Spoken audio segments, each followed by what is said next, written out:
All right. Get going here on a Tuesday afternoon. Get some good audio tests. Make sure everything's firing on all cylinders here. And maybe even play a tune. Who's to say? Who knows? Okay. Hope everyone's doing good. Welcome once again to a live hang right here in the Woodshed. And it's a pretty big day. We've got these bad boys in. Little shameless plug right there. The old vinyl scenario. The chick is high glossed. Not the chicken. Chicken's not. The chick is. My sheriff is high gloss. The banner is gloss. Flip it over. Yeah. A little charisma right there. And on these first versions, the vinyl itself is orange. Kind of a creamsicle look. Man, excited about that. So let's play a tune. You know, if we got good audio. The guitar coming through good. Kind of rocking and rolling. Let's do one. Let's do the first track off of the album. Why not? Here we go.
good time. That is a good time. I like that song. Okay.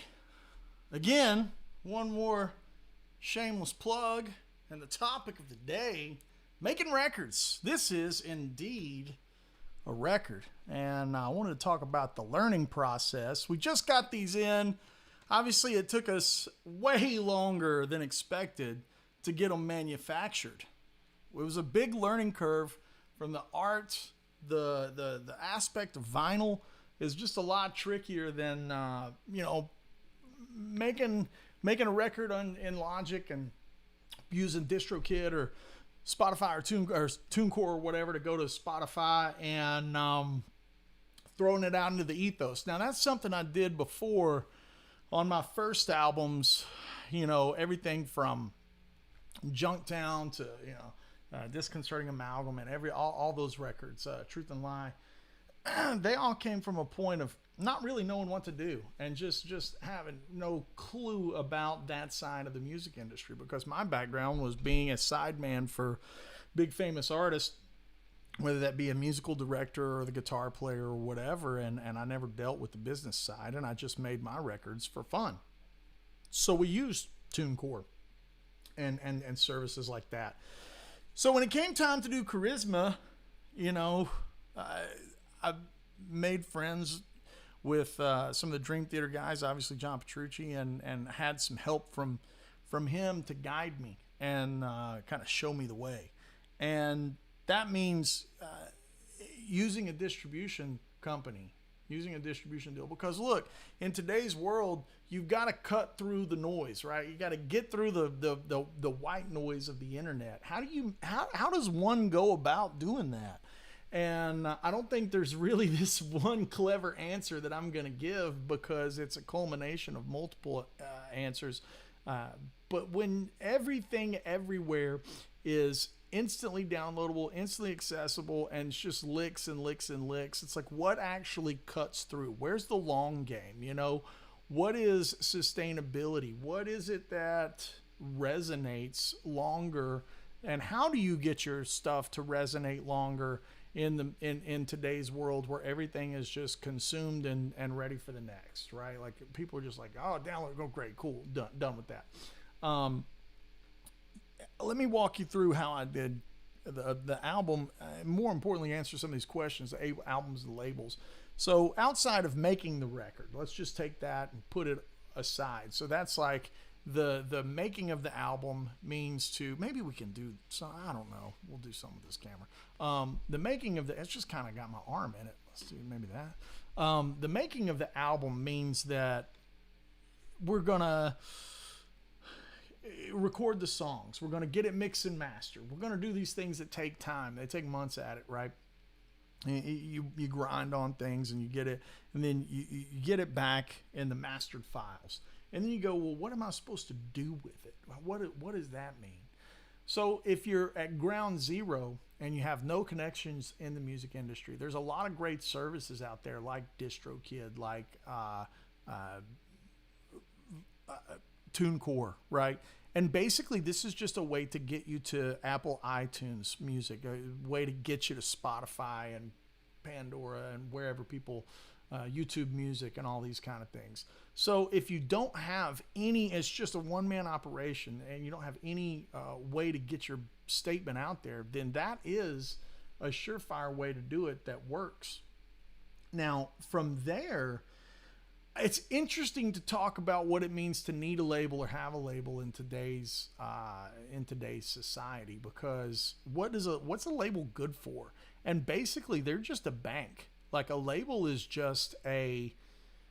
they're just an advance, and a lot of times in today's world, especially in country music, pop country and pop music and things that are commercial, not necessarily instrumental music, but just like commercial music, labels won't touch you if they don't have, if you don't already have a fan base. So more and more we're seeing that you've got to do all of the work, and labels and people will come in once the goodies are made, and then they're going to step in there and help, right? But really, they don't want to, nobody on that side of the game wants to invest any sweat equity anymore into artists.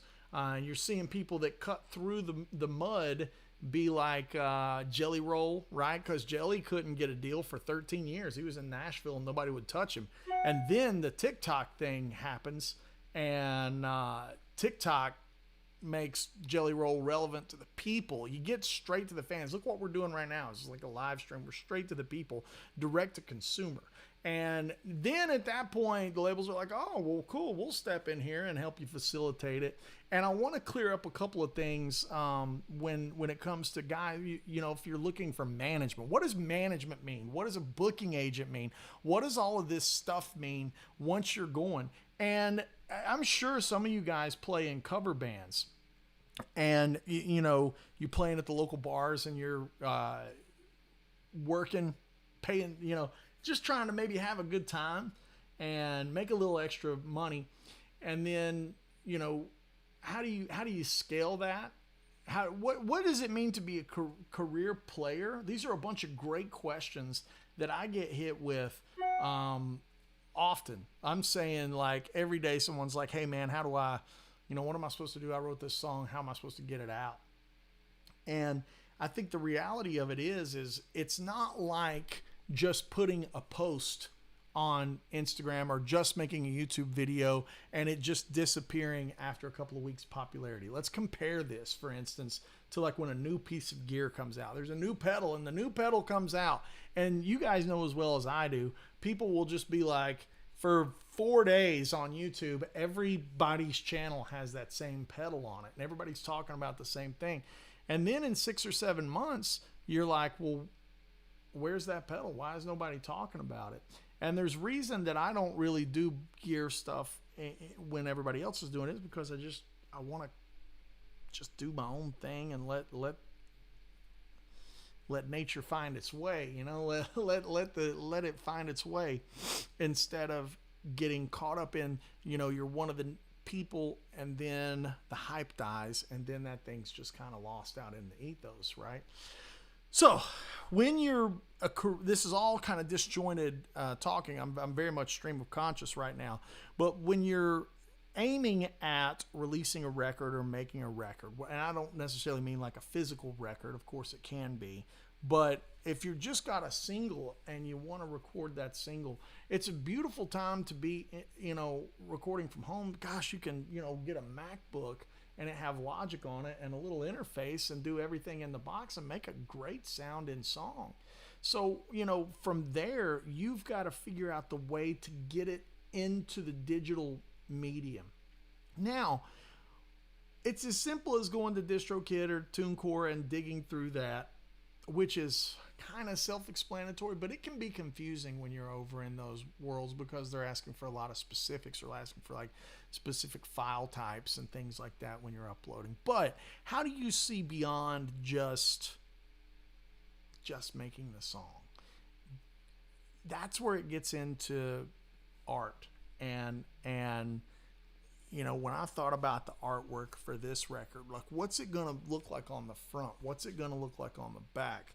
And the thing that I really thought would be fun is like this comic book kind of, you know, it's almost like, it almost makes you go, who are these characters and what roles do they play in the story of this album? And, you know, I always loved looking at an album cover while I listened to the record and, you know, kind of piecing the story together in my mind, you know, and guys that really nailed it, you know, Eric Johnson, you have the Venus Isle cover and that angel. And I was always trying to figure out what all that meant, you know?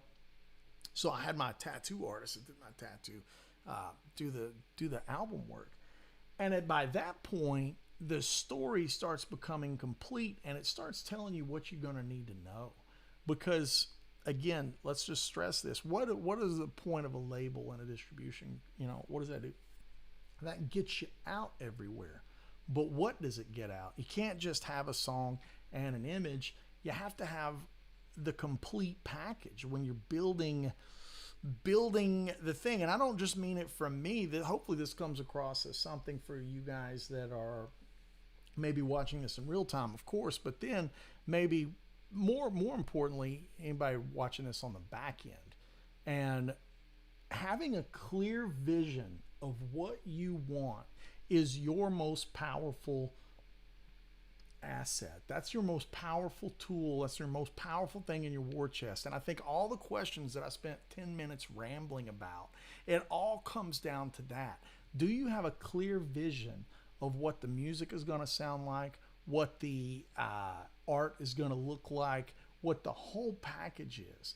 Because a misconception in the music industry, and I see it all the time, especially pop country thing, is people think that they're going to come in and the labels are going to put it together for them. Like, I sing good and I wrote a couple of songs, make me famous, make it work. And it's like, that's not it. And I go back to, someone like Jelly Roll. He knows exactly who he is. He knows exactly what his product is. He knows exactly the entire vision. It's like, we got a bunch of guitar nerds. Like Dream Theater is a great example. They know exactly what they are, and their arc of what they are is it's big, right? Like the Dream Theater arc. It's like the Allman Brothers. Like if somebody said, what kind of music is the Allman Brothers, man, it could start over here and it could end up, on the other side of the county. It could be a rock thing. It could be a blues thing, a moments of jazz thing. It could be all kinds of different, I don't know. It's the Allman Brothers, but they know exactly what they are, and they know exactly what the vision is, right? Hang on, I'm adjusting some levels real quick. Somebody said the volume is low. I'm just adjusting that real quick. I hope that's not too low. Let me dial that up just a sniff. Does that help right there? Let me kick that up. Does that help? I brought about 4 dB. So again, when you take Jelly Roll, Dream Theater, Allman Brothers, they know exactly what their message is and they know what they're going to give you. So when it comes time to telling a management, a booking agent, so a company like CAA or William Morris or anybody like that, it's like they know exactly. Billy Strings, he knows exactly what it is. It's easy for these third-party companies to do their job when they know when the artist knows exactly what it is that they're selling, right? And then if you're in control of your own fate and your own destiny, and you say, okay, these are the songs that I know, and let me just step by step this situation. First, step one: have too many songs. Have way too many songs for a record. A problem that I see as a session player is guys start their musical process. Guys and gals start their musical process. I've been working with a female artist this past week or two, and she's got just a couple of songs, and she was asking me what advice that I had, and I was like, and then she's got the budget to make a record. We're making this, but I was like, you gotta have more tunes. If you're going to release a record with 8 to 10 songs, you need to be choosing from a vault of 30. You need 20 to 30 songs minimum. And so if you write 30 songs, then you're going to know not only who you are and how you write, but you're going to be able to cull that down and filter that down to just the best options. The song that I played at the beginning of the show is Shoot the Sun Down. It was like that to me is like what sets the tone for the whole album, how far it's going to go from one side to the other. And of course there's improvisational moments, etc. And I chose from 52 songs, when I was making this record. And now I'm in the current stages of writing the Kennedy Wood album, which is next. It'll be the Kennedy Wood album and then the Bluegrass record that I'm going to do. So, step one is having too much material. So step two is being like, are you aware of what the visual aspect of what you do, what it looks like, and then step three becomes bringing in these third parties. I think people are too eager to bring in third parties before they even know what their sound is, what their statement is, what they're all about. Michael Tapp's in the house. What do you think about using AI to create a song and then you and other humans cover that AI song? I mean, there's probably something in that somebody likes.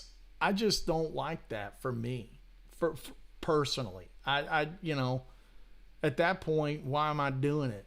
Because now I'm just plagiarizing a computer, right? Like that. Like, let me expand on that. if we are trying to write a song, and it's got something like, let's say we want a maybe a Kings of Leon kind of thing, kind of. Let me turn the volume down so it's not clipping. We got that thing going on, and we need to write something in that style, and maybe you're going to feed that to King. You're going to feed that to AI, and you're going to say, okay, maybe I want a Kings of Leon kind of thing, and I want it to open up real big in the choruses, and maybe it's a different kind of thing. Maybe it's Kings of Leon meets Tom Petty, and you ask AI to do that. Well, at that point, what does AI think that you think Kings of Leon sounds like? That's the question, because AI is going to think what Kings of Leon sounds like. It's not what you think it sounds like. To me, it's Sex on Fire. Like, that's a great Kings of Leon kind of song that I think's really good.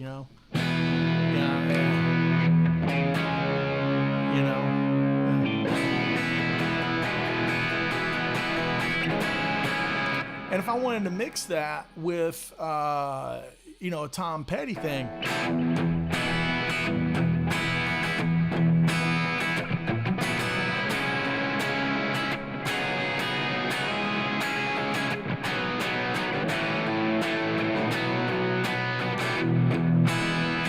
it's like taking that Mary Jane Last Dance groove and mixing it with some of those like more poppy Kings of Leon kind of that, and that's in just 8 seconds of like brainstorming. That's not pouring any effort into it and really getting in the weeds. So I guess this is the question: is if you're gonna go out and you're gonna make a band, you're gonna go to the trouble to playing music, why would you ask another it's no longer yours? Am I right? So again, now if you find value in that, I want to champion that for you. Hey, go chase it. You might be onto something.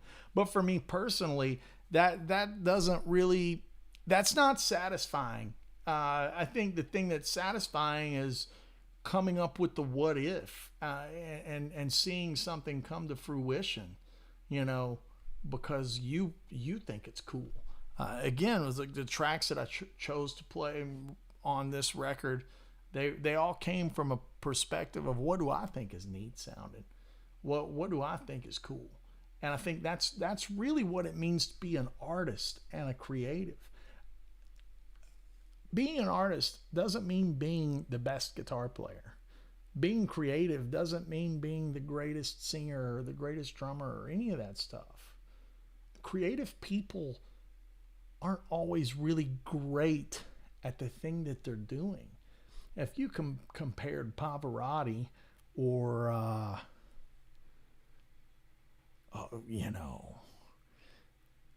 let me think here. Let me think of a good one.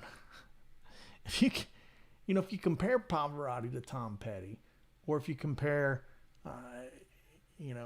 George Strait, right, to David Coverdale, what's the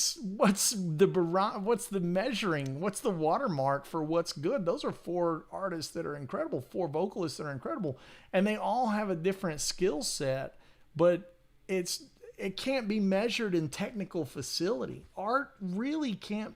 Technical facility is there to support the artist and help the artist deliver a message. But I think it's fair to say that Tom and the Heartbreakers and Mike Campbell. Mike Campbell doesn't play guitar as good as Guthrie Govan does. You know what I'm saying? But it is as good.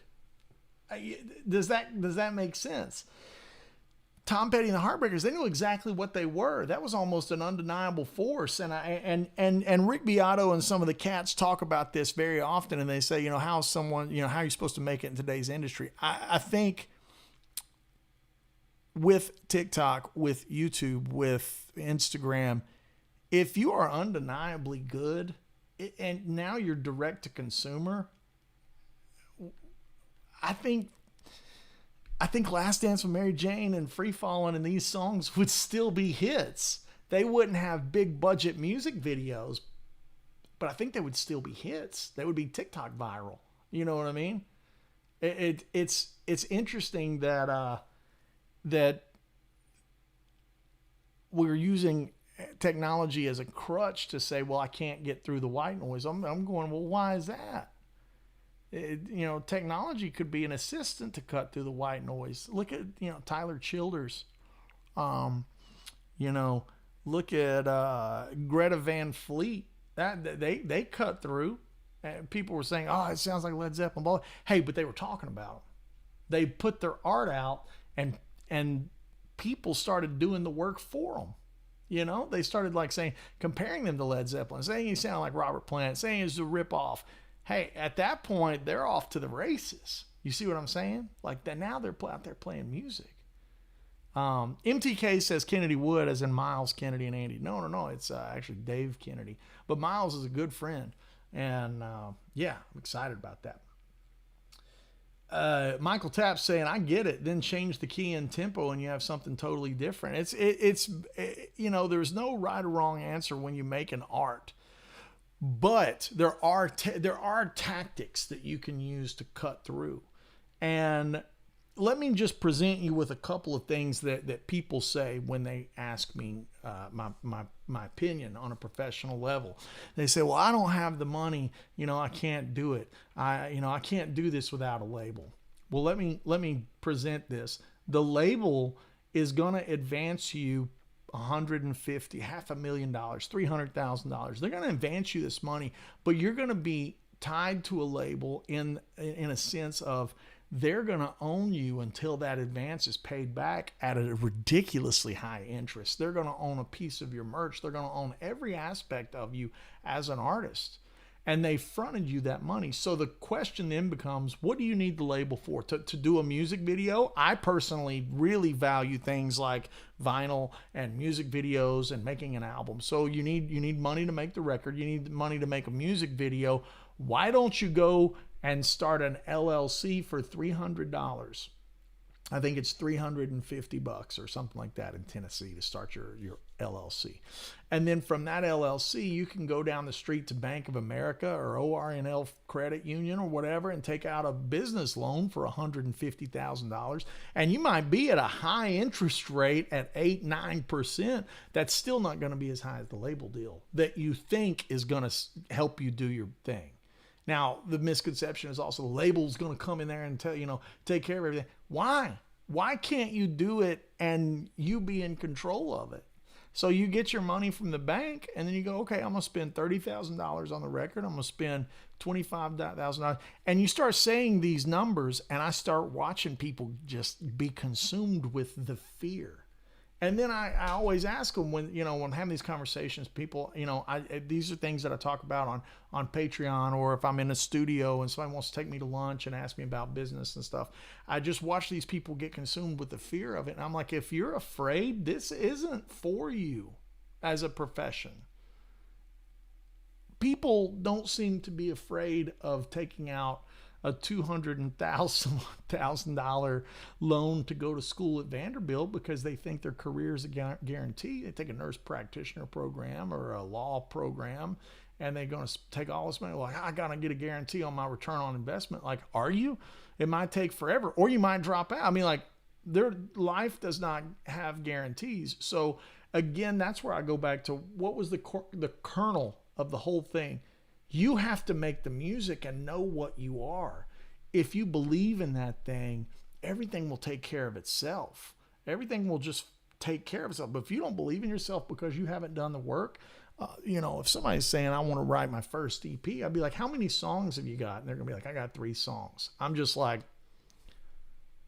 you need to not call me. You need to lock yourself in your room for 6 months and write 15 more songs. Then you've got enough to work at an EP. Then you've got enough. Do you understand kind of what I'm getting at? My title here was clickbait, albums, labels, how to cut through that white noise. I mean, I guess that's quick clickbait. That's kind of what we're talking about. But look how much people think the success of your career hinges upon some third-party factor. Think about that.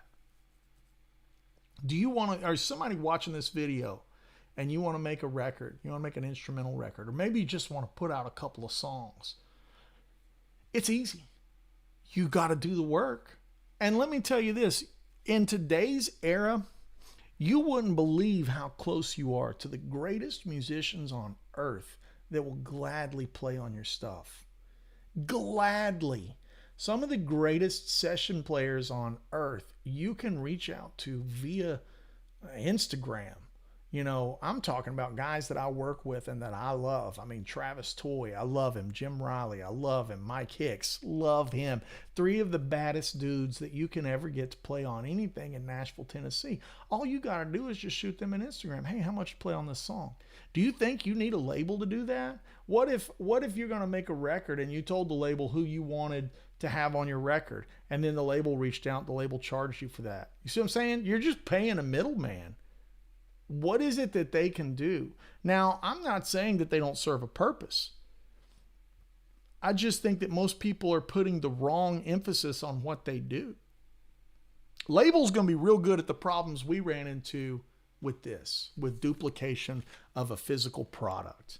We ran into a lot. I was like, hey, I want it to be orange, you know, and I want the art to be like this and have the high gloss, and then it'll be flat and matte finish. And then, we had to find a manufacturer that could do that.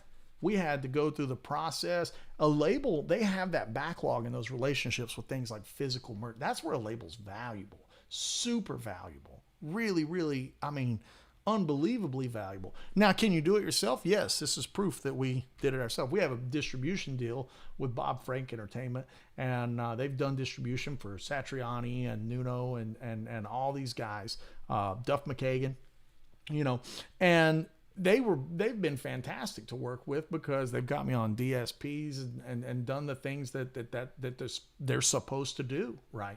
So I'm going back to the fact that you can circumvent all the things that you think they do. If you want to make the record, you're right there at just reaching out on an Instagram message. Hey, how much are you to play on this? That's what session players do. If you want Tom Bukovac to play on your album, shoot him an email. Give him a number. Don't ask him to play on your song for $50.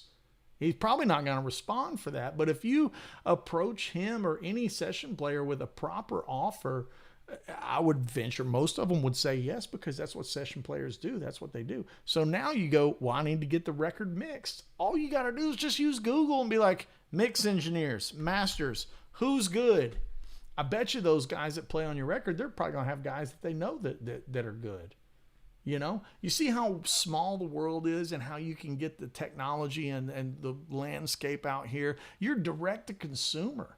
Look at the success of, say, Jack Gardner in the past 3 years. He's really been killing it.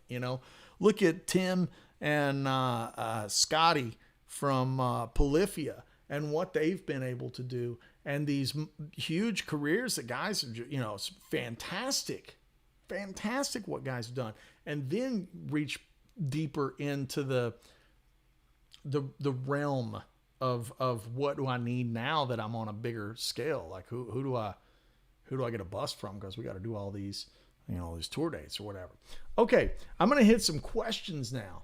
And some comments. Isaac Ben Ruby right here has got a great thing. He said an advance equals a loan. That's all it is.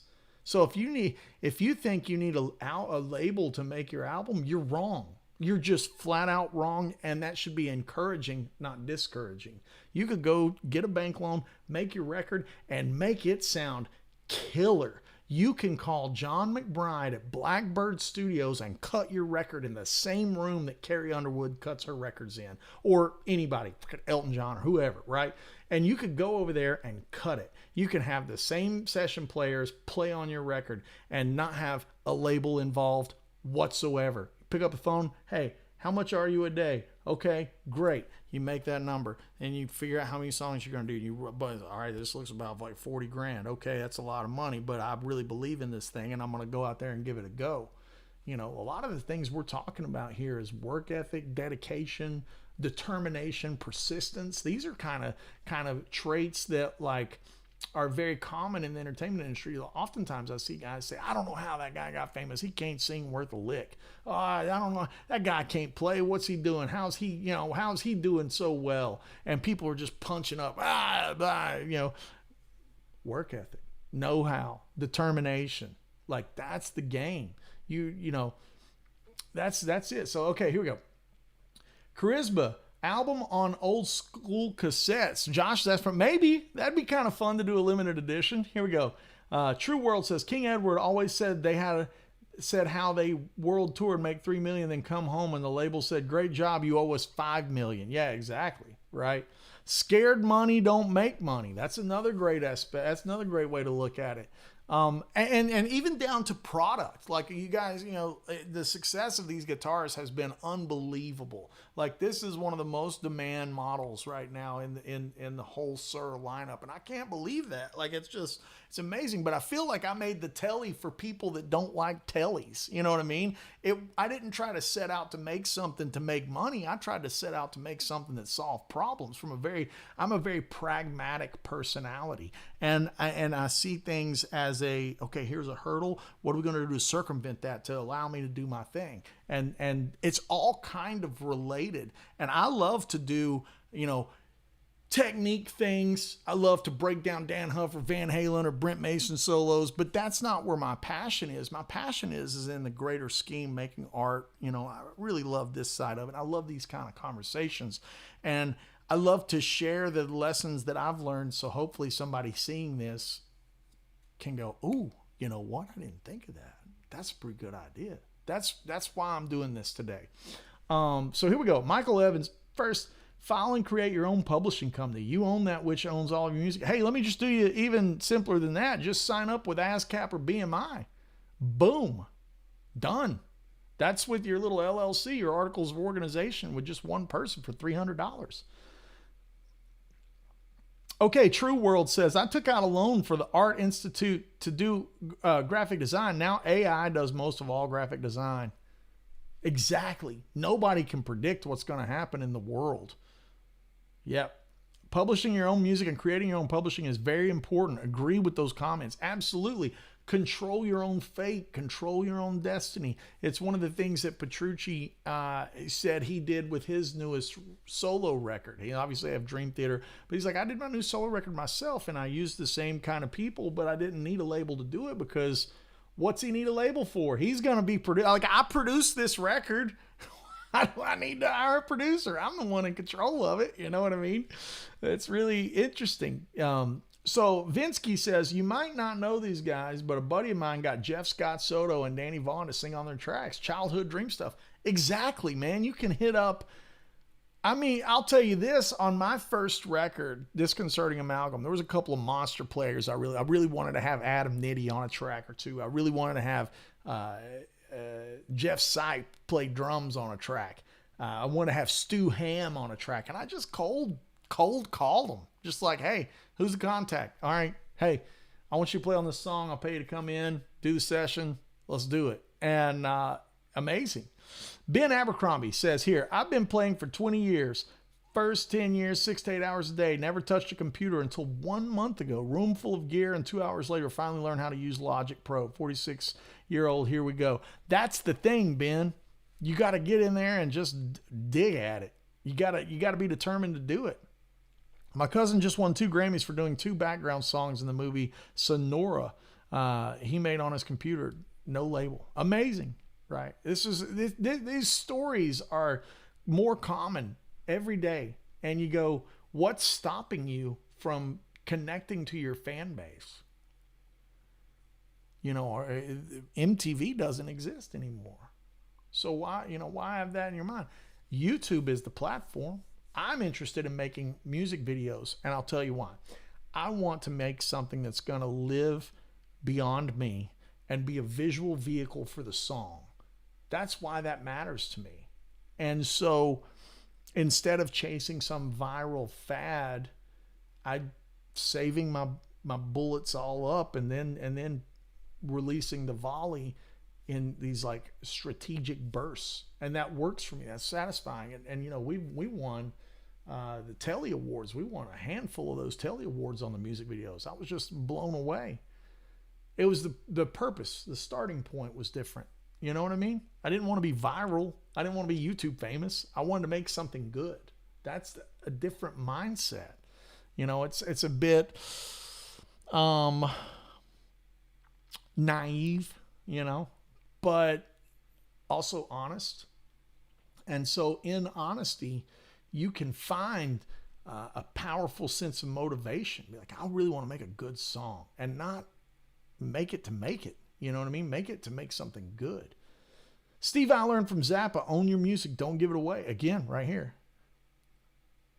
The True World says, I wasn't a telly guy until I heard your tones all the way. That's exactly right?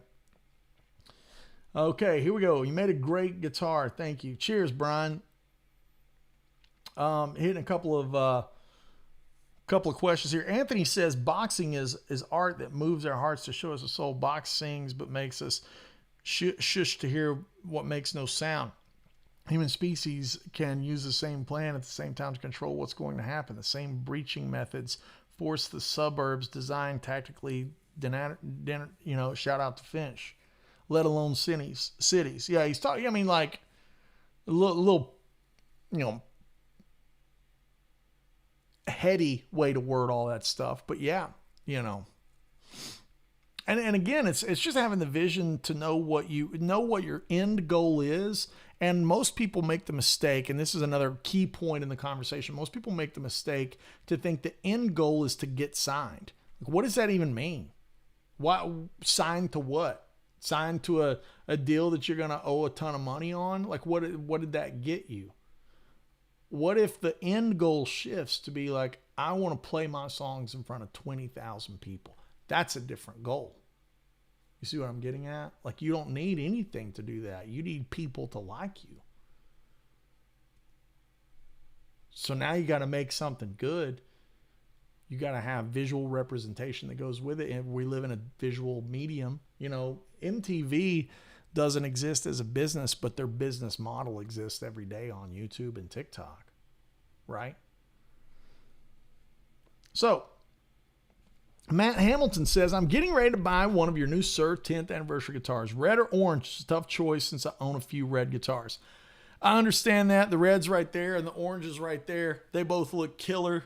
The red, and I'll say this, the red is stock right now at Open Chord. They have one red Sir. So if you're interested in the 10th anniversary and the Ferrari Rosso Corsa red, the Open Chord in Knoxville, Tennessee has one in stock. So who are the singers on the Truth and Lie album? It depends on which song, Candyman. My friend Tall Paul is singing Goodnight Moon with Wendy Manus. And who else is on that? Dave Kennedy's on that record singing. Jordan Burris is on that record singing. Jordan Burris is also the one when we did the Live at the Bijou. He came out and sang the Chain by Fleetwood Mac. Really cool. We did that bluegrass version. It was really fun. Okay, here we go. Unrelated, and ignore if you don't want to derail, but have you tried the Edge of Fate yet? Yeah. I've played it, and I'm a Destiny player, so I get in there and I get after it.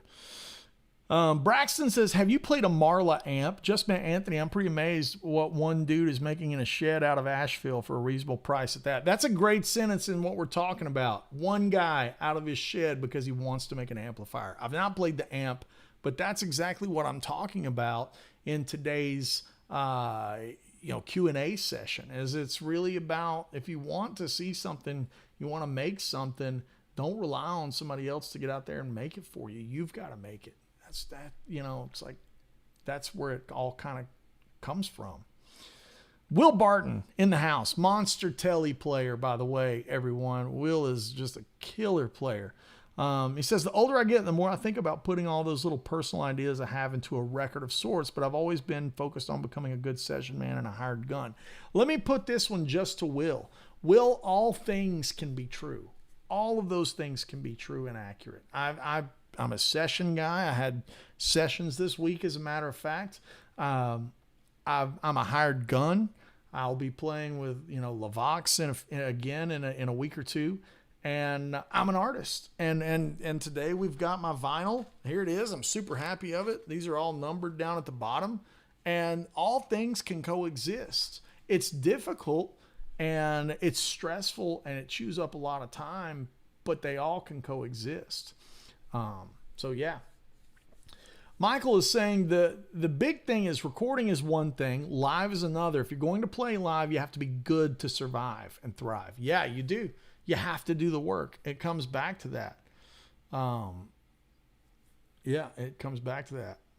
Alexa's in the house. Hey, Andy, can you talk about playing what you hear and connecting hand and fretboard? I'm sure that's one of the ways to navigate the fretboard.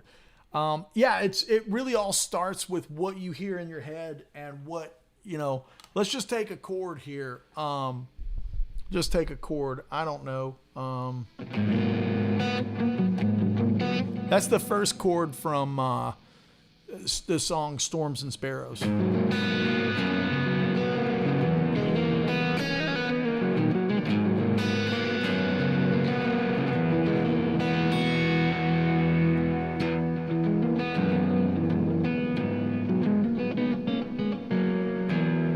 So to me, it's all got to start with what you hear in your head. So if I hear this chord,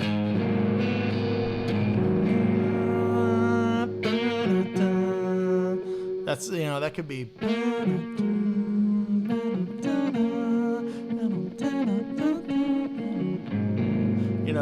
and then from there, it's like, how far away is your ear from the actual notes? So if we see this and we say, okay, well, that's a 6 minor chord in the key of B. How far away if I hear,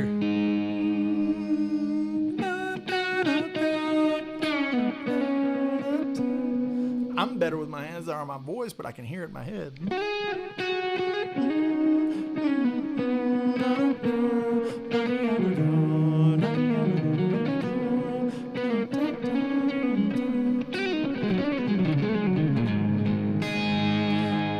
So to me, fretboard visualization isn't really about the fretboard so much as it is the ear. And it's about, can I hear what I want to play? Instead of throwing my fingers around and letting my ear catch up. So if you think you know where the pentatonics are,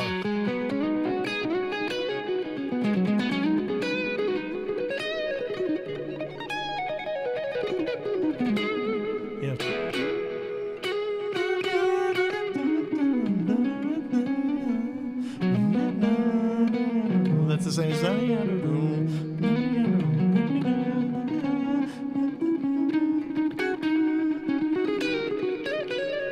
Out of my range of singing.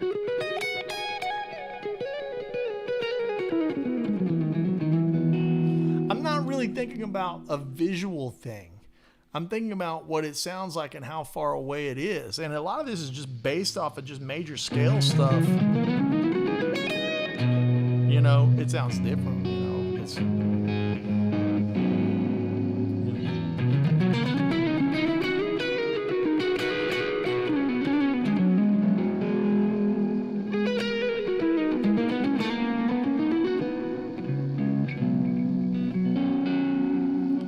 So if I take the major scale,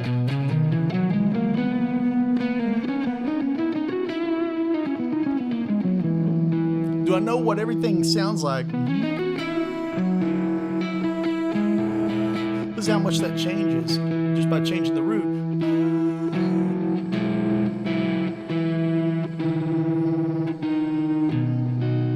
See how that wants to resolve, right? So if you're trying to get better at what you hear and connecting the hand and the fretboard, you've got to just take the time to invest your ear into not playing stuff trying to catch up with it. Sing it, hum along with what you're playing. Can you really identify, and then maybe don't play anything and hum it and see if you can play what you hum. I mean, that's another approach. Again, this kind of stuff is more about the creative juice in your mind versus just repeating back a digital pattern. You see what I'm getting at? Morales, thank you. Morales says, a beer for a friend that's always teaching me a lot. Come to Brazil. I absolutely would love to. Thank you, my friend. I appreciate you so much. And Tom is right below that, says, I'm in a new band. We spend most of our time rehearsing and working on playing out, but I have 20 originals we play out live and the audience loves. Have had no idea how to start recording, but this was very helpful. Yeah, Tom, make a checklist. You need, just like any business, You need working capital. So does that working capital come from contributions from the band members, or do you go to the bank and get a loan? Then you go, okay, well, we got to record it, so we need to rent a good studio, and then we've got to factor in any session players that we want to have, and we're going to have to factor in anybody to mix it. And, you know, I'll tell you, if you get a good studio for $1,000 a day, you're doing great. Most studios are going to be $1,500 to $2,000 a day. And within a day, if you're prepared, you're going to plow through more songs than if you're not prepared. So all of that kind of front end loading up the pre-production before you get in the studios is very valuable stuff. And then on the back half of that, you're going to get the record mixed, and then you're going to go to a TuneCore and a DistroKid. You're going to compare what they offer at what price points, and they'll even do duplication. You can get your CDs through, you know, like the CD Baby TuneCore thing, you know, all of that stuff is there. So that's kind of like a one-stop shop for some of that stuff. You're going to need art. It's not out of range. It just takes a little bit of work and a little bit of battle planning, and a lot of guys just don't know where to start with this type of stuff. So, Anthony says, I thought all Western music was major scale. I mean, there's a perspective to that's true, but I mean, it's altering it, you know, like the front tune, Shoot the Sun Down is a major scale with a flat 6. Chuck is chiming in on some prices for the vinyl. Yeah, the vinyl is so expensive. I went to your website, $80 for the orange vinyl. I guess for me growing up in the 70s and 80s, vinyl was $5-9 far gone. Let me show you the difference here. This record has too many songs. Unfortunately, in the 70s and 80s, people would just do, you know, enough to fit on one side and the other. But this has 2 different discs. So that's an important, you know, this is technically a double album. So I know that's not really the way it's advertised, but it's technically, you know, it's 4 sides of music. Because it has to fit within, you know, you only have so much time that can fit per side. So in general, you are correct. And the colored stamped versions, they're down there. These are just things that I want to offer. It's not really that this is the only way to get it, is the $80 one. That's not really the case. You can get the $40 one, I think is the price. Chuck, is that right? Chuck says the black vinyl is $40. So yeah, I mean, for a double record, you know, I just bought Van Halen 1 on vinyl at Guitar Center, and I think it was $35 or $32 or something like that for Van Halen 1. And then of course, you know, Taylor Swift and some of these, they're crazy expensive. Elton John, Greatest Hits, they're expensive, you know. But it was all on one vinyl, and this obviously is more time. It's more music, so it's actually a double record, which is chewing up the manufacturing for us. That's why it costs it.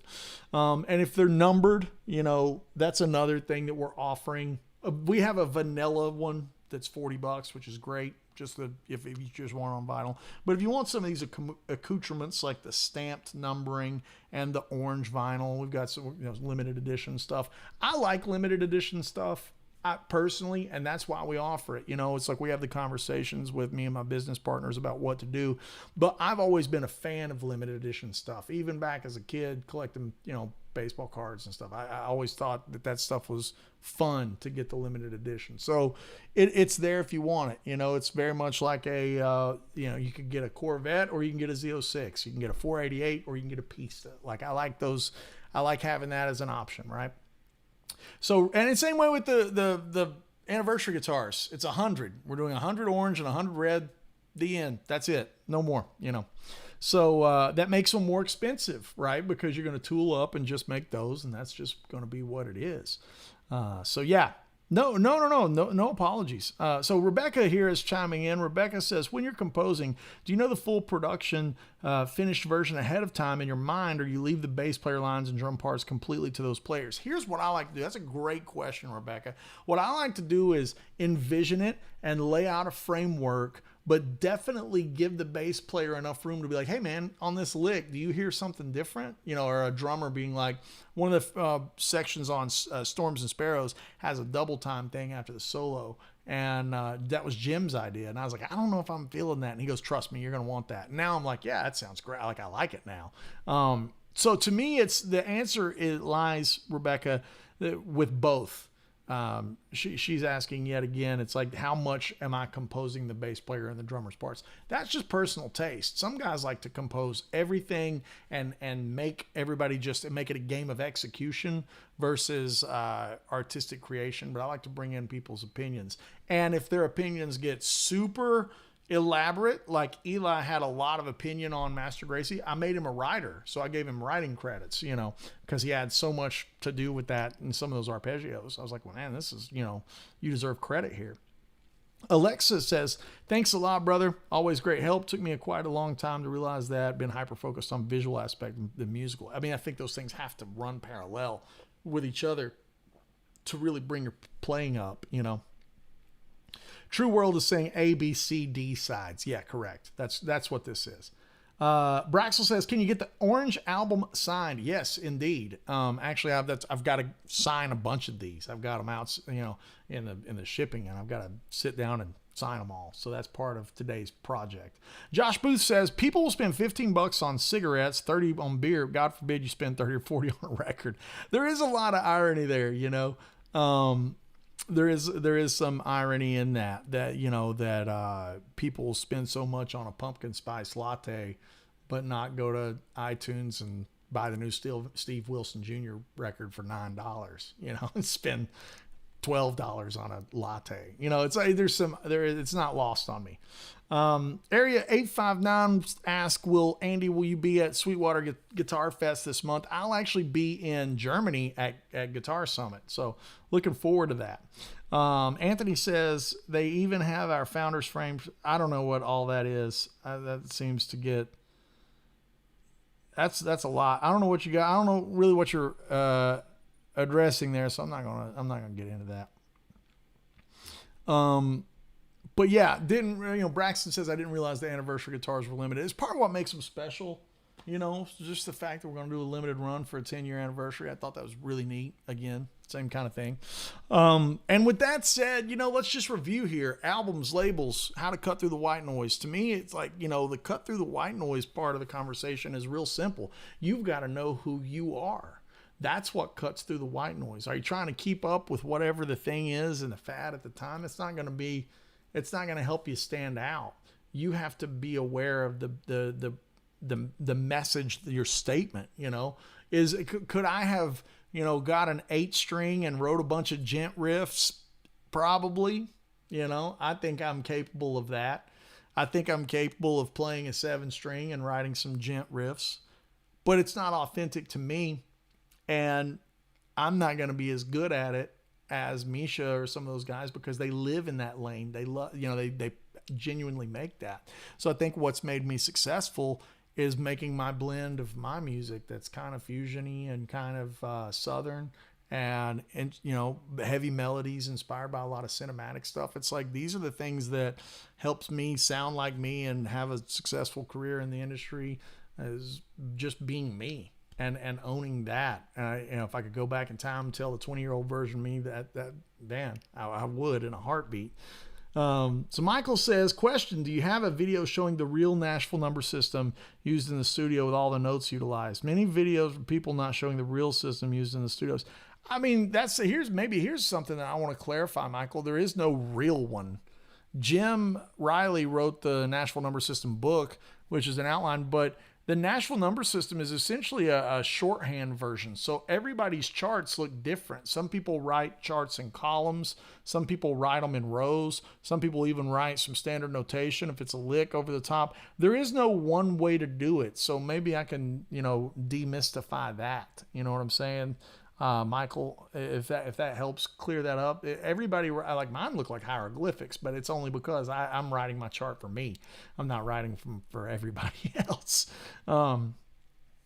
Matt says, no international shipping option on the website, or am I missing it? That's going to be a Chuck Keller question, and Chuck's going to be Yeah. We're talking with our distributor to try and make that happen. We don't offer shipping from us. Thank you. I knew Chuck had the answer to that. There is going to, I would venture to say, Chuck's probably going to be mad if I say this, but I would venture to say that that's probably going to be a thing, but it'll be through Bob Frank. That'll be how that probably will go. Dave says, good morning. I have a glorious weekend, glorious week. All the best, Dave. Cheers, man. I appreciate you so much. As all of you guys, I appreciate all you dudes for and guys and gals for hanging out with us on a Tuesday. And let me just kind of get in the weeds here and hopefully clearing up some of the misconception on what it means to have an album, what it means to have a label, and what it means to cut through the digital landscape. I don't think anybody cuts through just being a second-rate version of something that already exists. You've got to find your own lane. And then with a label, I don't think you need one if you are making your first record. Like, make the label come to you and demand that they sign you. You know what I'm saying? Like, because you're so successful through TikTok and YouTube and Instagram. Yeah, all of this stuff comes from doing the work, and it's related to how to cut through the white noise, which is knowing who you are. And if you want to make a record, nothing's stopping you. You can get out there. I don't want to hear somebody be like, I can't do it. You can do it. You start an LLC and you take out a business loan because you're going to start a business. And if it's not that serious to you, then there's your answer. But now don't and I want this to be encouraging, not discouraging. Don't just go, I wish I had a Lamborghini. I wish I had a Lamborghini. Like, I wish I had a Ferrari. I wish I had it. Go put the pieces in place to do that. You have to risk. You have to work. You have to put your neck in the guillotine and be like, all right, I'm taking out this loan. I have to do this. This is something that matters. You don't get to go, oh, I'm not going to make it because I can't do it. Well, I mean, you've already lost. You've already lost. If you're telling yourself you can't do it and you're making excuses, for every excuse, for every problem that comes at you, and I Chuck will back this up, Lord knows we've been hit with walls and walls of issues and problems every step of the way, just telling us, this is a problem and we've got to have this in place. It's like, go do it. You figure it out. You sit there and you battle your way through it. That's the name of the game. I think that's the name of the game in the music industry. That's the name of the game in business and just in general. And if you want to be successful in the music business, that's not being successful at music. Being successful in the music business is a different thing. You can be a great player and sit at home and die in complete obscurity. And there's probably the greatest players on the world we haven't heard. You know what I mean? Because they didn't cut through, But that also means that they weren't willing to get out there and take the risks necessary to put their art out in front of people. You got to be prepared for people to hate you, to leave ugly comments on your stuff. You got to be prepared for all of that. You got to be prepared for the negativity. There's going to be negative comments in this. There's going to be negative comments on, we're blessed, man. 98.9% of the reviews on Free Range Chicken or Rooster or Master Grace's Band or any of the songs off of this, they're all so good. And we've got accolades, awards from it. But people still write nasty stuff. But that's because we're putting out something for people to enjoy. This was a labor of love. This record right here was a labor of love. And it was dedicated to my dad and my granddad. And to hold it in my hand means a lot to me. And yeah, this is the $80 version, but the $80 version is something that means a lot. We wanted this little foil stamp that's numbered down at the bottom. We wanted, colored vinyl. This isn't a we thing. It's the stuff that I wanted. Chuck and Randy, my business partners, help make it happen. And that all comes from like, well, how do we do it? Well, I mean, if it means that much to you, you figure it out, and nobody could write these songs for me. I had to do it. I had to write these. And I was prepared to be like, nobody's going to like this. I was really extra prepared for everybody to hate my cover of Rooster, because that's such a hallowed ground, such a revered song. And Jerry Cantrell, I was prepared for everybody to say how bad it sucks, but people like it. And I put it out because I believed in it and I thought it sounded good and I thought it was something different. I set out to do a cover that wasn't, the world doesn't need another cover of Little Wing on an album. You know what I mean? So, it's easy to look at it now and be like, oh yeah, well, of course you could do it. Like, no, that wasn't the case. It took believing in it,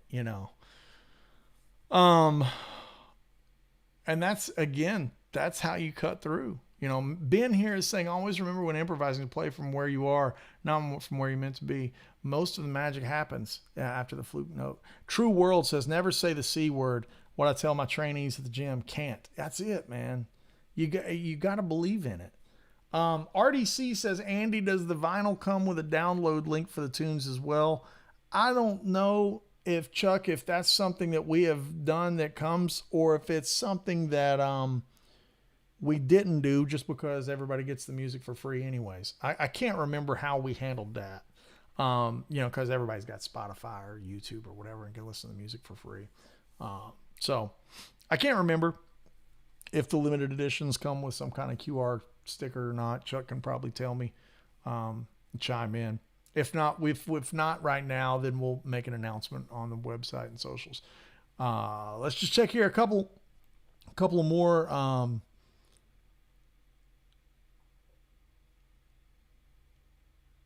Okay, here we go. Dave's got a comment. He says, for me, it didn't cut through. There was too many mental issues. He says he's 54 and he still loves playing, trying to keep a straight head. Don't let others discourage you. I unfortunately took that to heart and it messed me up.